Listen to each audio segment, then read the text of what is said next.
Dépasser le plateau intermédiaire avec I'm Polyglot.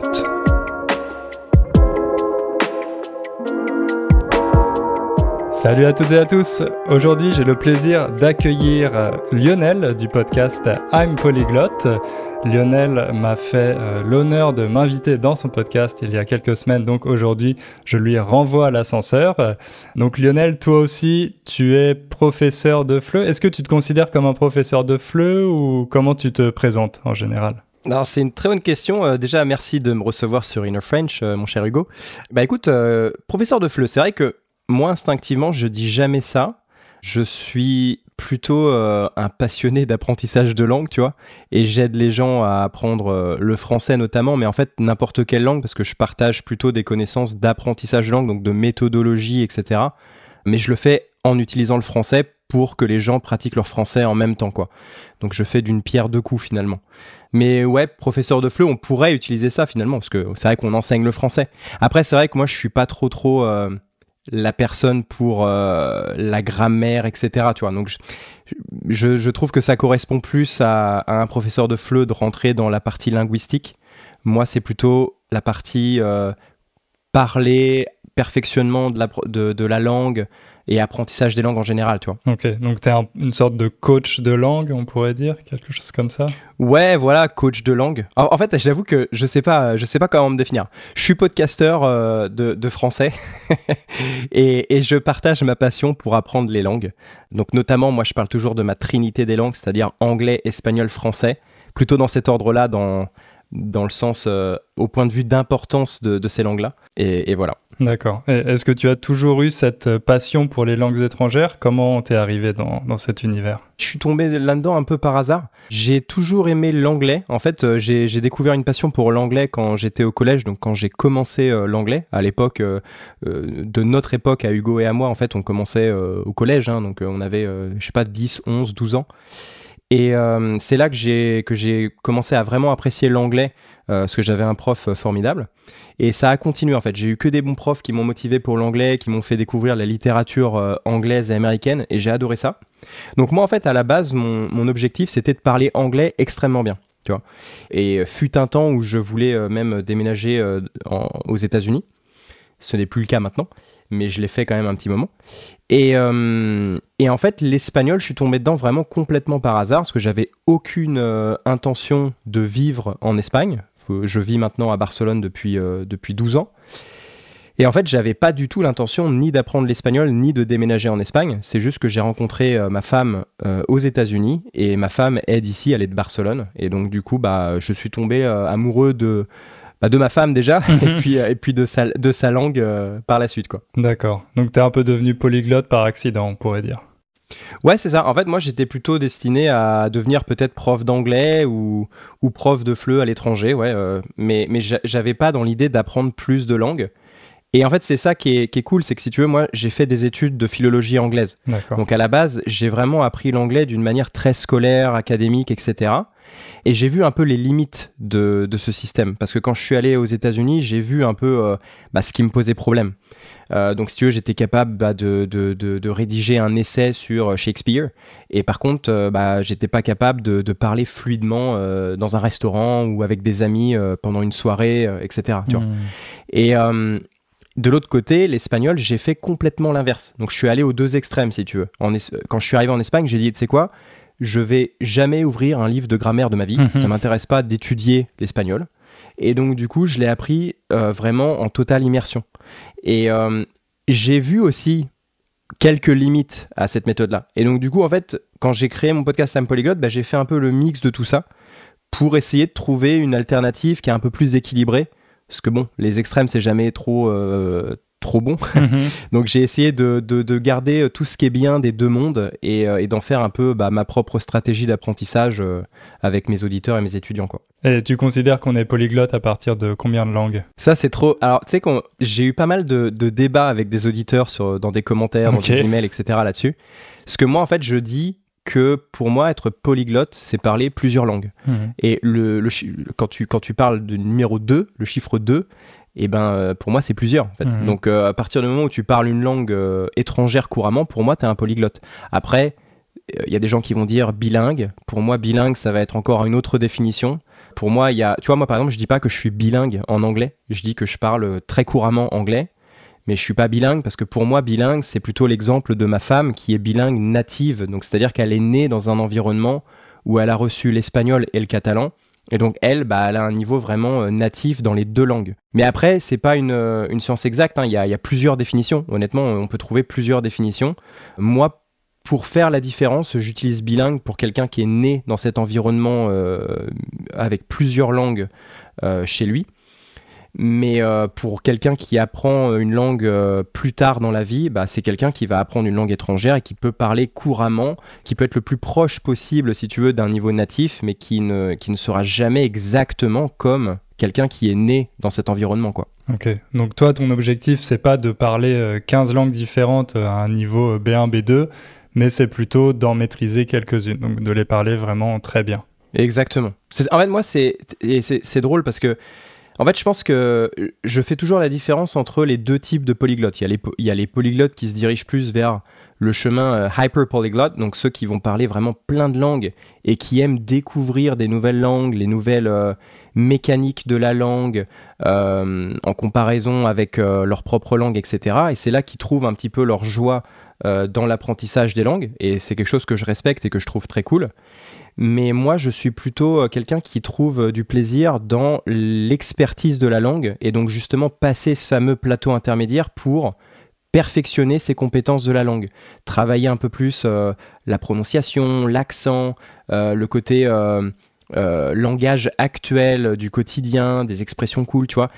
Vraiment peaufiner tout ça et finalement développer tous les registres de la langue, être à l'aise, si tu veux, avec tous les types de supports, que ce soit de la littérature, de la non-fiction, de la conversation, de l'écoute, des séries, des films, etc. Mais toujours pouvoir consommer à peu près tout dans la langue que tu apprends et te sentir bien, quoi. Que ce soit pas vraiment un effort, quoi. Et donc, comme tu vis à Barcelone, est-ce que tu as ajouté le catalan à ta trinité ?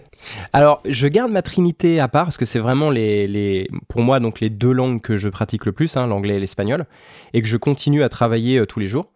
Mais le catalan, en fait, je peux le parler, je le comprends parfaitement, je le parle pas mal, mais je le pratique pas beaucoup. C'est un objectif secondaire. C'est une quête annexe. Pour parler un peu langage, voilà, c'est ça. J'allais dire langage de vidéo. C'est une quête secondaire, tu vois. Donc ouais, non. En fait, c'est là, si tu veux, je le perfectionne un peu plus mon catalan parce que mon fils, mon plus grand fils, lui, il parle catalan avec sa mère. Et donc, du coup, en fait, je le réapprends en même temps que lui, si tu veux. Et donc, je reprends un peu plus de plaisir avec le catalan, mais ça reste secondaire parce que c'est pas...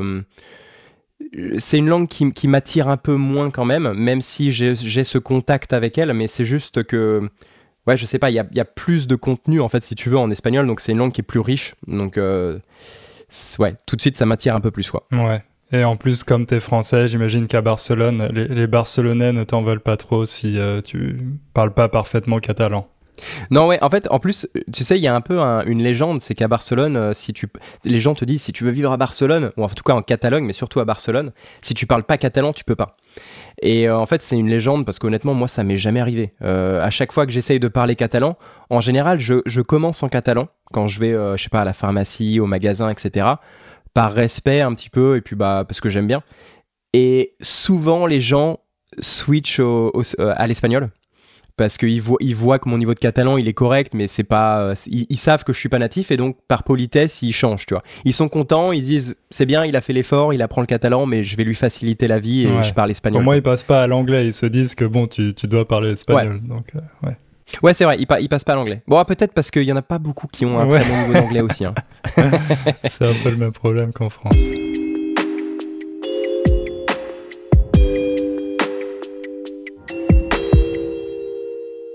Quand est-ce que tu as créé ton podcast ? Question piège, je t'avoue que je sais plus. Je crois que c'était en 2018 peut-être, quelque chose comme ça, 2018. Donc pas longtemps, oui, je crois qu'on en avait parlé quand tu m'avais interviewé, que c'était pas longtemps après le mien, et moi j'ai commencé en 2017. Et donc, quelle était ton idée? Pourquoi tu as créé ce podcast au départ? Moi, au départ, en fait, c'était vraiment pour partager des techniques que je n'entendais pas en fait chez les autres. C'est-à-dire que je consommais pas mal de podcasts, moi, en anglophone, etc. Et en fait, souvent, c'était des podcasts un peu comme le tien, c'est-à-dire que c'était des podcasts qui visaient à faire pratiquer les personnes avec un contenu qui était adapté, qui était fait pour ça, qui était parfait pour ça. Mais en fait, ce que je me rendais compte, c'est que les gens qui avaient ces podcasts-là, et tout comme toi, en fait, on sait tous la méthodologie à suivre, etc. Tu vois, mais c'est pas instinctif pour quelqu'un qui arrive là-dedans, qui a le bon contenu, mais qui peut-être cherche aussi des petites explications sur comment bien utiliser certaines ressources, etc. Tu vois. Donc en fait, moi, c'était plutôt pour partager mon aventure linguistique, si tu veux. Dire, moi, personnellement, j'utilise cette méthode-là, je fais ça, cet exercice, je le fais comme ça. Combien de fois par semaine? Combien de temps? Est-ce que c'est mon exercice préféré? Enfin, tu vois, je partageais un petit peu tout ça, en plus du contenu français, tu vois. Et donc, c'était plutôt à but méthodologique, si tu veux. Et c'est vrai que dans tes épisodes, tu as une façon de parler, c'est beaucoup moins scripté que ce qu'on peut faire chez nous, par exemple, même si, nous, on a pas mal changé le format aussi ces dernières années. Ça va un peu plus vite aussi. Tu as une façon de parler peut-être plus naturelle que ce que moi j'avais dans les anciens épisodes. Et c'est vrai que j'entendais assez souvent des gens dire quand Inner French, ça devient un peu trop facile. Parfois, il y en a qui passent justement à I'm Polyglot. Parce que tu fais pas que partager des conseils dans ton podcast, tu partages aussi des anecdotes culturelles, des choses sur la France, etc. Tu as aussi ce type de contenu-là, il me semble. Oui. Alors, j'avoue que ça, je le fais moins bien que toi. Et en fait, c'est même pas que j'essaye de le faire comme toi. Mm-hmm. C'est qu'en fait, je te laisse faire ça parce que tu fais ça très bien. Merci, c'est gentil. Non, mais c'est vrai. Et puis, je sais que du coup, toi, tu as une relation avec l'histoire en général et tout ça. Donc, en fait, tout ce qui est historique et tout ça, c'est des choses qui me plaisent, hein, mais j'avoue que j'ai du mal à le faire justement, comme tu le disais, sans script, parce que c'est des épisodes qui demandent plus de travail, de recherche, etc. Et donc le faire de manière spontanée, il faut vraiment être un gros connaisseur pour pouvoir le faire sans script, quoi.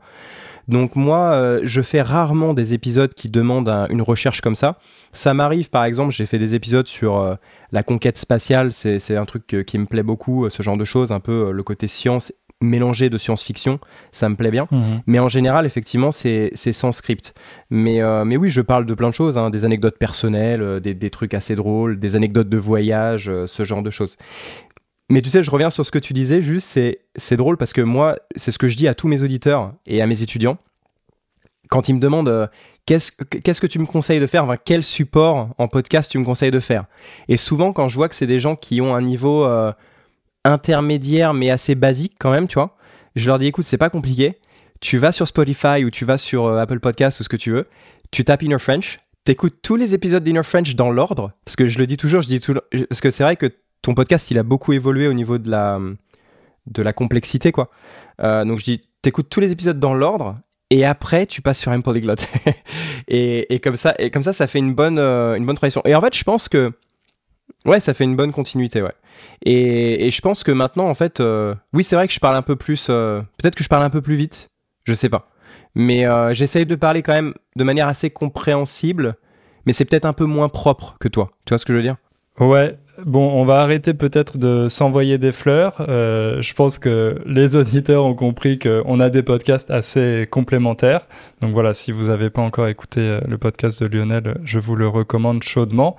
Et maintenant, j'aimerais qu'on parle un peu des conseils que tu donnes en général à tes élèves. Et en particulier, on va se focaliser sur le plateau intermédiaire. Mais peut-être pour commencer, est-ce que toi, au fil des années, tu as l'impression que ton approche de l'enseignement a changé? Oui, alors c'est quelque chose qui est, je pense, essentiel, c'est de revisiter un petit peu justement ton style d'apprentissage. Je fais beaucoup des parallèles avec le sport et notamment le renforcement musculaire, tu vois. Tu peux pas avoir une routine qui va être la même tout au long de ta vie, c'est pas possible, il va falloir se renouveler parce que au niveau efficacité, peut-être que ce sera un peu limité et aussi parce que sinon tu vas perdre goût à l'activité. Donc je pense que c'est important aussi d'écouter ce qu'on a envie de faire, ne pas se jeter sur une méthodologie qui est dite parfaite si elle nous plaît pas. Je pense que le principe de base, c'est de prendre du plaisir dans ce qu'on fait. Donc, s'il n'y a pas de plaisir, bah, ça sert à rien. Donc oui, je pense que ma méthodologie, elle a quand même évolué. Je découvre des choses tous les jours, en fait. J'apprends des choses. J'apprends de mes erreurs. J'apprends de mes limites dans les langues que j'apprends. Et aussi, j'apprends des autres. Je trouve que...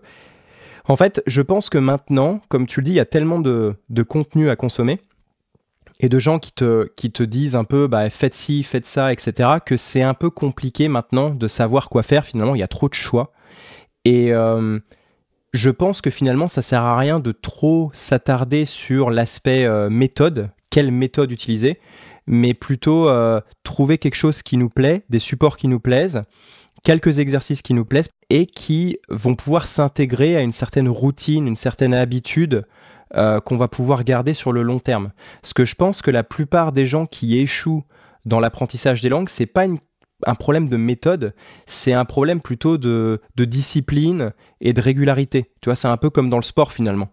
Et donc ouais, moi j'écoute beaucoup, comment dire... moi-même, je m'écoute moi-même, c'est-à-dire que s'il y a des jours où j'ai pas envie de faire tel ou tel exercice et pourtant je sais que la théorie elle est là, cet exercice il va être bénéfique pour moi, bah je le fais pas, tu vois, j'essaye d'être cohérent un petit peu avec mes intentions et avec le moment présent, tu vois, ce que j'ai envie de faire ou pas quoi. Mais grosso modo, ma méthodologie elle est quand même relativement simple et je pense qu'elle est très proche de la tienne, hein. On tend quand même à une méthodologie qui est plus immersive avec beaucoup comment dire, d'exposition à la langue avec plusieurs supports. Et j'utilise, si tu veux, ce que j'appelle la méthode active avec la consommation des supports, c'est-à-dire de ne pas être trop passif. Si j'écoute des podcasts, je vais essayer de prendre quelques notes. Moi, personnellement, j'aime bien les flashcards, tu le sais, donc je fais quelques flashcards, etc. Surtout qu'il y a plein de types de flashcards possibles à utiliser. C'est pas uniquement des mots traduits, il y a plein de choses possibles dans le monde des flashcards. Et j'aime bien faire ça. Donc, par exemple, si je lis un livre, c'est pareil. Je vais essayer par exemple, de lire une page à voix haute pour travailler ma prononciation. Puis, je vais prendre quelques mots de vocabulaire, je vais prendre quelques notes, tu vois. Donc, c'est toujours un petit peu les petits détails, mais du mode actif qui font la différence, je pense, sur le long terme. C'est un petit peu l'état d'esprit, tu vois, qui fait la différence. Donc ça, c'est un peu l'activité. Si je pense que tu connais la loi de Pareto du 80-20. Ouais. Pour toi, vraiment, le 80, ça reste l'immersion, ça reste de consommer du contenu dans la langue qu'on essaie d'apprendre, c'est ça? Ouais, absolument. En fait, là où ça devient problématique, je pense, de faire ça d'une manière passive, c'est que au début, quand tu es débutant et que tu apprends le français, par exemple, bah évidemment, il y a ce qu'on appelle la courbe de l'oubli. Et par exemple, quand je parle de flashcards, en fait, c'est surtout le système qui est derrière, c'est-à-dire le système de répétition espacée, pour justement lutter contre cette courbe de l'oubli. Donc pour faire rapide, hein, la courbe de l'oubli, en gros, c'est un psychologue allemand, Ebbinghaus, qui a fait ça dans ses recherches.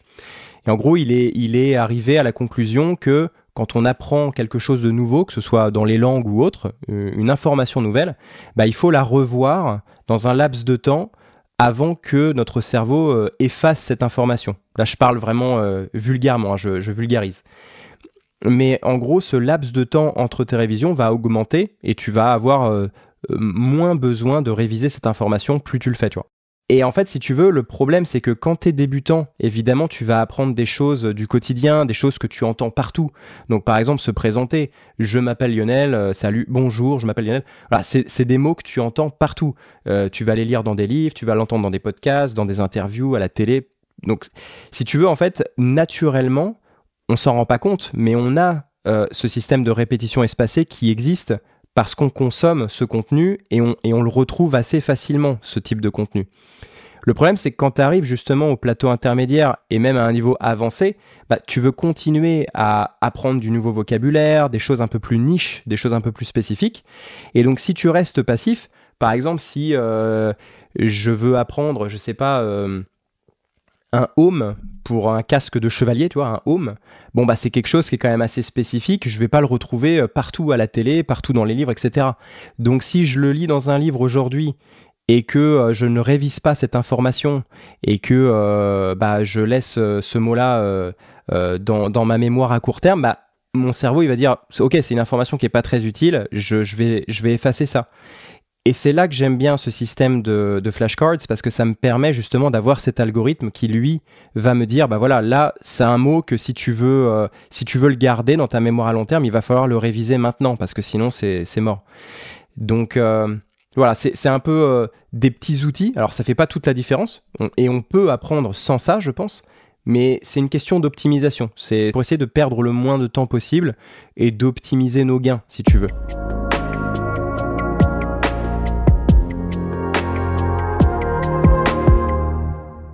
Moi, ce qui me dérange un peu avec les flashcards, il y a deux choses. La première, c'est que c'est vrai qu'on dit qu'on doit revoir quelque chose un certain nombre de fois pour que ça s'inscrive dans notre mémoire de long terme. Mais il y a aussi une question de contexte où, en général, c'est conseillé de voir ce mot dans différents contextes. Donc peut-être de l'entendre dans un podcast, après le retrouver dans un article, et ensuite de l'entendre, je sais pas, dans une conversation avec quelqu'un. C'est beaucoup plus efficace que le noter comme on faisait à l'ancienne dans un petit carnet de vocabulaire et puis de le relire de temps en temps ou de manière un peu plus moderne avec les flashcards et ce système de répétition espacée qui normalement est optimisé pour notre mémoire. Mais moi je trouve que ça reste peut-être un petit peu artificiel. On pourrait se dire bon, c'est mieux que rien, peut-être c'est mieux que d'oublier, mais voilà, ça fait pas non plus tout le travail. Qu'est-ce que t'en penses de ça ? Ouais, en fait, tu as raison, c'est hyper important ce que tu dis, c'est le contexte.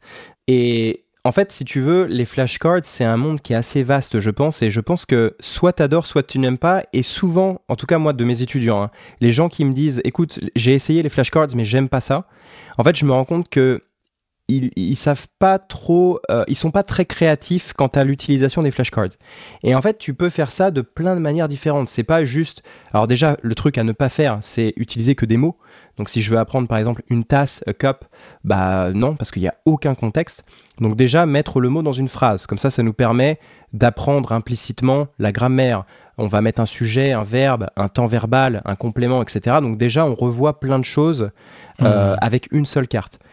Et la deuxième chose à faire aussi, c'est effectivement garder le contexte dans lequel tu as vu le mot la première fois. Parce qu'il y a des mots qui vont vouloir dire plusieurs choses selon le contexte. Donc, il ne faut pas essayer d'apprendre toutes les manières d'utiliser ce même mot. Il faut essayer d'apprendre uniquement le mot, en tout cas ce que ça veut dire dans le contexte dans lequel on l'a vu.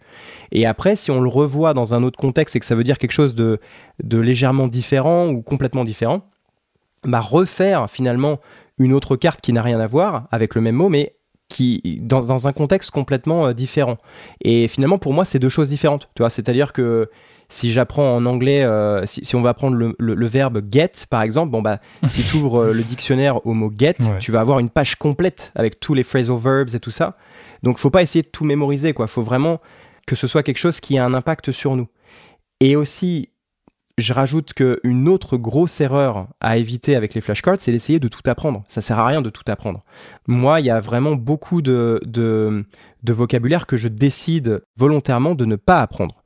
Parce que je me dis que je ne suis pas au niveau peut-être où ça m'intéresse d'apprendre ça. Peut-être que plus tard, ce sera un mot qui m'intéressera quand je serai vraiment un expert.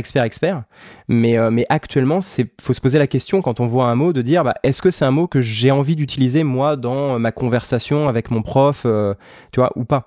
Sinon, ça sert à rien. Et c'est pour ça que moi, je fais jamais.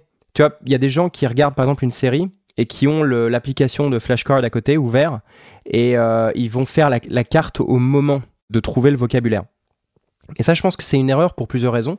Parce que déjà, tu vas être pressé en fait de faire ta carte. Donc peut-être que la phrase que tu vas créer pour mettre le mot en contexte, etc., ce ne sera pas hyper optimisé. Et en plus de ça, ça te coupe le rythme, toi, de la consommation de ton support. Donc moi, ce que je fais, c'est que j'ai un document, moi, sur mon, en prise de notes, quoi, où j'écris en fait tout le vocabulaire qui m'intéresse sur le moment. Et j'y réfléchis pas, hein. J'écris la phrase telle qu'elle. Donc juste le mot, tu écris juste la phrase telle que tu l'as Voilà, entendue. La phrase quand même pour avoir le contexte, pour me rappeler du contexte. Et donc j'écris la phrase et après, peut-être 2-3 fois par semaine, ça m'arrive de regarder mon document et de sélectionner. Tu sais, la tête reposée et de revoir un peu mon vocabulaire et de me dire, bon, ça finalement, j'ai pas envie de l'apprendre, j'efface. Et peut-être que c'est quelque chose que je retrouverai plus tard, tu vois, c'est pas grave. Mais par contre, après, ça me permet de revoir ce que j'ai écrit, de reperfectionner mes exemples pour refaire des bonnes cartes, etc. Et c'est pareil, quand tu as 100 cartes dans ton application, ça va. Quand on a 10 000, ça va pas. Surtout si tu rates une journée de révision, tu ouvres l'application et ça te dit il faut que tu révises 200 cartes. T'as pas du tout envie et ça sert à rien. Donc faut pas hésiter à faire le ménage dans tes cartes, supprimer certaines cartes que t'as vraiment bien assimilées, etc. Tu vois, moi c'est souvent que je supprime plein de cartes. Si je sens que j'ai du mal à les apprendre, c'est que ça me correspond pas bien, donc je supprime.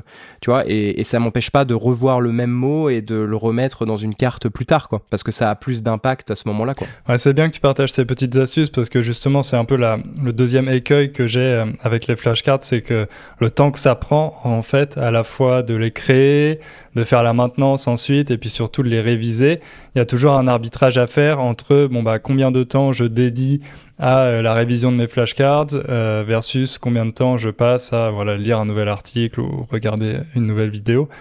Imaginons une personne qui a un travail, peut-être des enfants, quelqu'un par exemple dans ton cas qui n'a pas énormément de temps, en tout cas qui n'a pas plusieurs heures par jour à dédier à l'apprentissage et qui a un niveau intermédiaire. Toi, qu'est-ce que tu recommandes ? Quelle serait justement la routine idéale ? Combien de temps ? Et puis le 80-20, donc sur quelle activité se concentrer ?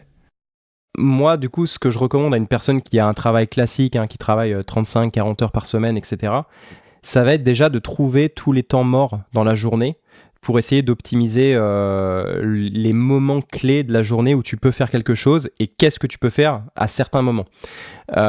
Donc, faut commencer par faire un planning. Les gens qui n'ont pas de calendrier, déjà, ça va être... faut commencer comme ça. Il faut tout noter dans le calendrier, que ce soit le travail, le temps... pour cuisiner, pour faire le ménage, pour faire les courses, pour passer du temps en famille, etc. Il faut tout noter et à partir de là, voir un peu quels sont les petits trous, les petits moments où je vais pouvoir caler quelques petites activités de langue. Et quelles activités ? Par exemple, si on est en train de conduire la voiture pour aller au travail, on va pas pouvoir créer des flashcards à ce moment-là. D'accord ? Sauf si c'est une voiture autonome. Mais bon, même ça, c'est pas trop recommandé. Ah peut-être un robot-taxi, peut-être, j'en sais rien. mais en tout cas, on va pouvoir, par exemple, écouter un podcast. Ça va être un bon moment pour écouter un podcast. Moi, il y a, je dirais, 2 choses essentielles. Ça va être de sélectionner des supports qui nous plaisent. Je pense que tout le monde a entendu parler de la méthode Krashen et je pense que c'est une très très bonne méthode. Sinon, il ne serait pas renommé comme ça. Ça marche très bien. Moi, j'en ai bouffé pendant mes études de master. Mais je pense qu'il y a un pilier fondamental dont on ne parle pas trop quand on parle de la méthode Krashen, c'est l'envie de consommer le support. C'est-à-dire que moi, s'il y a un débutant qui me dit « voilà, j'ai envie de lire », en général, si on suit la méthode Krashen, on va dire « lis un livre pour les enfants ». Mais quand tu es un adulte de 50 ans, des fois, tu n'as pas trop envie de lire une histoire de Max et Lily, quoi. Donc, je pense que l'idée, c'est de trouver un support que toi, tu as envie de consommer. Même si c'est un petit peu trop compliqué pour toi, en théorie, c'est pas grave. Tu as envie de le consommer, tu vas le consommer si tu as envie de le faire. Donc ça, c'est la première chose. Avoir quelques podcasts, quelques lectures, quelques vidéos. Pour moi, c'est les 3 gros trucs. Quand je dis vidéo, ça peut être des créateurs sur YouTube, ça peut être des séries. Même si moi, personnellement, je recommande plutôt des créateurs sur YouTube, des interviews, ce genre de choses, parce que c'est plus facile à comprendre, c'est plus naturel. Lecture, pareil. Faut avoir des ressources qui te permettent de faire un peu de lecture extensive. C'est le plus important, je pense. C'est-à-dire des romans ou des articles ou des choses qui sont assez longues, entre guillemets, et où tu vas pas faire un travail hyper approfondi de chercher, d'analyser les phonèmes de la langue, etc. Peu importe. C'est vraiment consommer. Et ensuite, tu peux avoir des ressources pour faire un petit travail de traduction ou des choses un peu plus poussées si tu as envie de faire ça. C'est pas essentiel, je pense. Mais si tu as envie de faire ça, si tu as 30 minutes vraiment pour t'asseoir et faire du travail un peu plus approfondi, très bien.